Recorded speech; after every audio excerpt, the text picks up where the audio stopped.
Statutory law. This is when laws are enacted by a legislative body, such as Parliament. These laws are written, meaning they are formally documented and organised in legal codes. Statutory laws are created to address specific issues or regulate certain activities within a jurisdiction and often provide clear guidelines and rules that must be followed. An example of this in effect for sports is the Football Offences Act in the UK.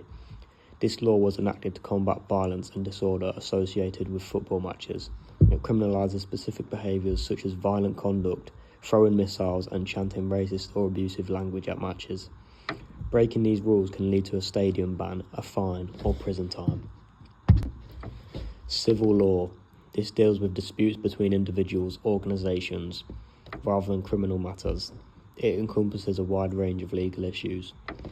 Player contracts are an example of civil law, as when a club signs a player, they enter a legally binding contract with terms for the player and the club to meet. If either fail to fulfil the terms of the contract, the other party can take legal action in civil court for breach of contract.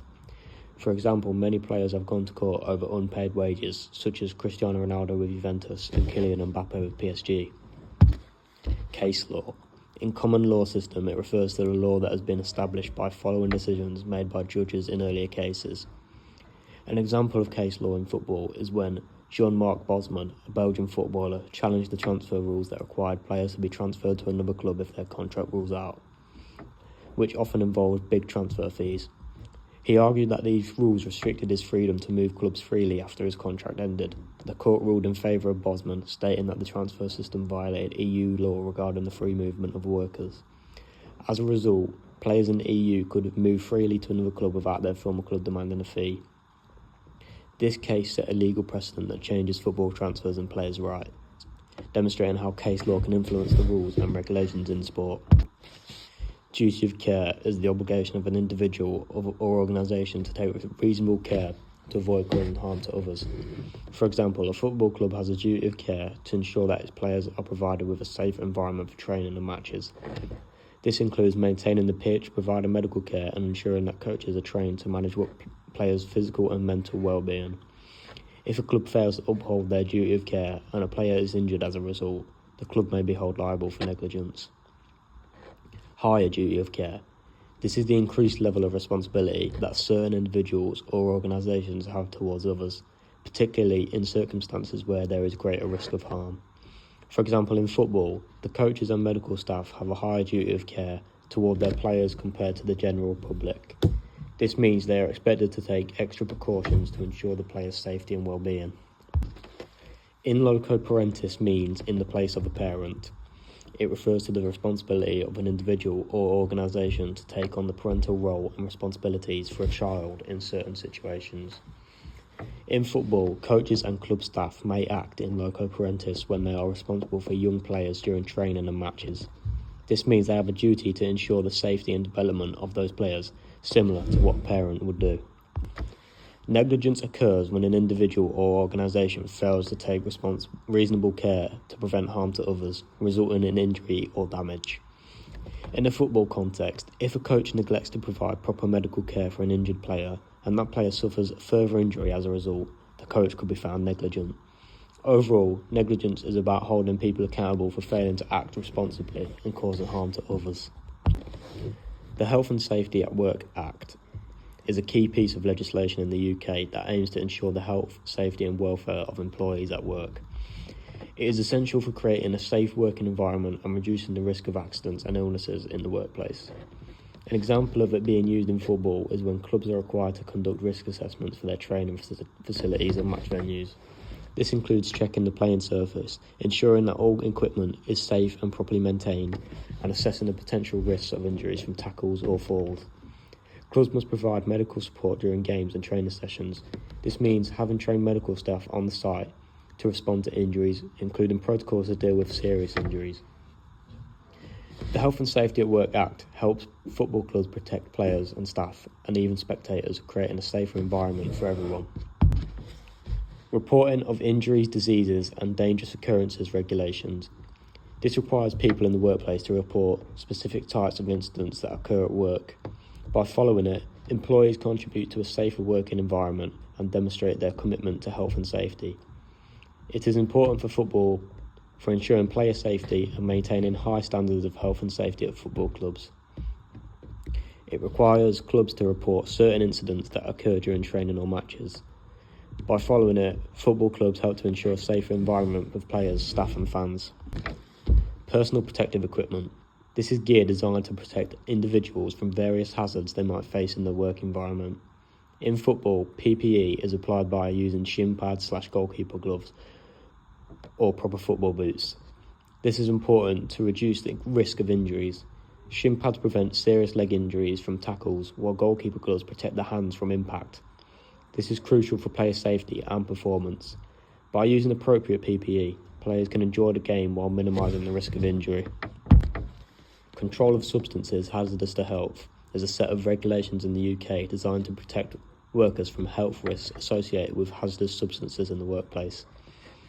By following COSH regulations, workplace can significantly reduce the risk of health issues related to hazardous substances, ensuring a safer environment for all employees. In football, these can include chemicals used for the pitch maintenance, such as fertilisers, pesticides and cleaning agents. They may also involve substances used in medical treatments of players like certain medications. If players or staff are exposed to certain hazardous substances regularly, clubs may need to implement health surveillance to monitor their well-being. By adhering to COSH regulations, football clubs can create a safer environment for everyone involved, from players and staff to fans. Health and safety regulations refers to a set of regulations established in the UK to ensure workplace safety and protect employees from health risks. The main aim of these regulations is to ensure that employers take necessary steps to protect the health, safety and welfare of their employees while at work. This includes identifying potential hazards and implementing measures to reduce risks. Overall, the health and safety regulations play a crucial role in promoting a safe working environment, reducing accidents and protecting the health of workers across various industries. This applies to football in several important ways, ensuring that players, staff and spectators are protected while engaging in the sport. Football clubs are responsible for ensuring that training facilities and match venues are safe for players. This includes regular inspections of pitches, changing rooms and equipment to prevent injuries. For example, ensuring that the pitch is free from hazards such as holes or slippery areas is crucial for player safety. By adhering to the health and safety regulations, football clubs can create a safer environment for everyone involved, promoting the well-being of players, staff and fans. Manual handling operations refer to tasks that involve lifting, carrying, pushing, pulling or moving objects by hand or bodily force.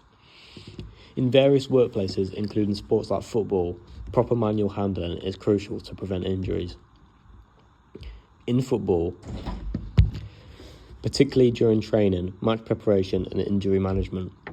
During matches or training sessions, players may need to be lifted or carried off the field in case of injury. Proper manual handling techniques are crucial here to ensure the safety of both the injured player and those assisting. This includes using appropriate lifting techniques to avoid causing further injury. Coaches and staff often need to handle heavy equipment like goalposts, training cones and portable goals. Proper manual handling techniques help prevent injuries while moving these items. For example, lifting with legs, keeping loads close, and using equipment like trolleys can help make the process safer. By applying proper manual handling technique, football team can enhance the safety and performance, ensuring that players remain fit and healthy throughout the season. The management of health and safety at work regulations is a key piece of legislation in the UK that outlines the responsibilities of employers and employees to ensure a safe working environment. By following these regulations, employers can create a safer workplace, reducing the risk of accidents and injuries. Football clubs must conduct risk assessments for various activities such as training sessions, matches and events. This involves identifying potential hazards like wet or uneven pitches and taking steps to mitigate these risks to prevent injuries. Players and staff need proper training on health and safety practices. This includes understanding how to use equipment safely, recognising signs of injury and knowing emergency procedures. For example, players should be trained on how to safely tackle or fall to minimise injury risks.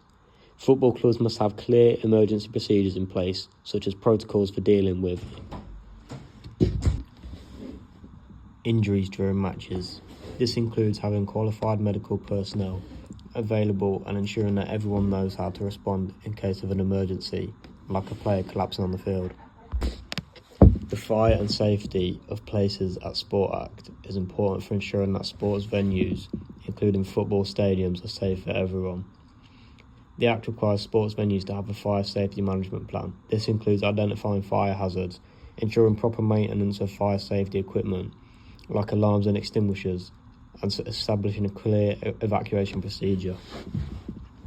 Stadiums and sports facilities must have clearly marked emergency exits that are easily accessible. Regular checks should be conducted to ensure that these exits are not blocked and are functioning properly. By following the guidelines set out in the Fire Safety and Safety of Places at Sport Act, sports venues can create a safer environment for players, staff and fans, minimising the risk of fire-related incidents.